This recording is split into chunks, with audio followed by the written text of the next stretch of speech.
Hi everybody, Robert Dyer, and welcome to ArcLight Cinemas in Bethesda, Maryland, where I'm here to see Batman vs. Superman.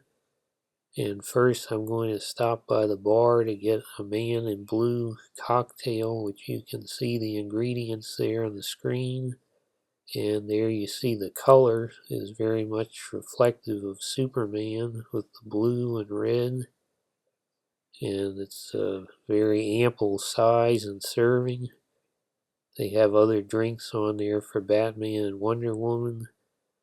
Now there was definitely, I think, sufficient of the alcoholic ingredients put in, but it also had a very sweet citrus flavor from the Sprite primarily, and it was a very good combination, very refreshing.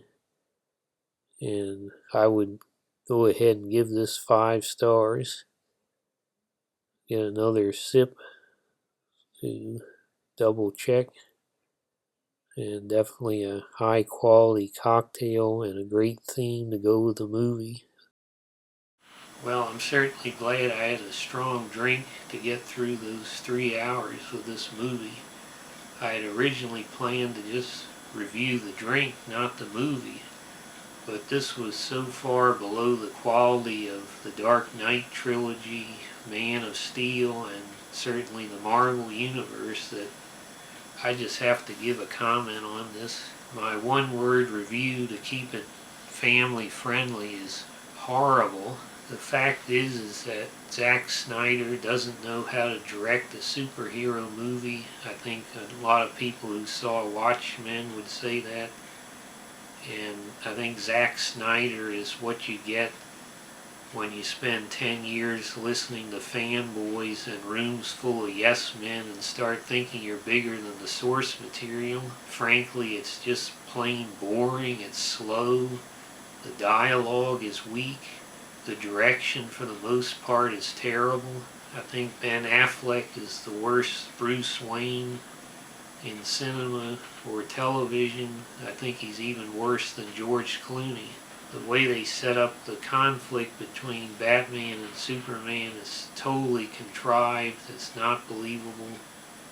I'm not connecting the dots against Superman the way Bruce Wayne does in this movie. And the ending is just extremely cheap, given that we know that the Justice League is coming up after this. I can't tell you what happens in the ending, but when you see it, I am totally against the ending of this movie. Terrible. Absolutely terrible. Now, what is good in this movie?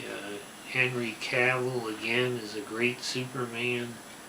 I think he and fans of Superman deserve a Man of Steel 2 that actually respects the character and the fans of the character.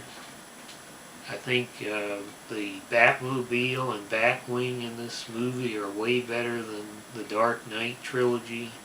One of the big action set pieces with the Batmobile was one of the best directed scenes in the movie. There's a couple of great fights with Batman where he's got a whole horde of people around him he's fighting. Those were actually very well directed, I thought. And I would say that based on the parts where Batman, Superman, and Wonder Woman are actually working together, I think that it is salvageable, that there could be good Justice League movies in the future with other directors. I had kind of suspected all along this would be a 2.5 hour beatdown that we just have to sit through in order to get to the Justice League, and of course we have to give them $20 for a ticket to get to the Justice League through this. However, I didn't expect to be checking my watch so much during it. Now, if you're a big comic book fan, you're probably already seeing it this weekend. If you're not definitely going to see it, I would say to save your money. Don't go. I can't imagine wanting to sit through this again on DVD or any other format. I'm going to go ahead and give this 1 star.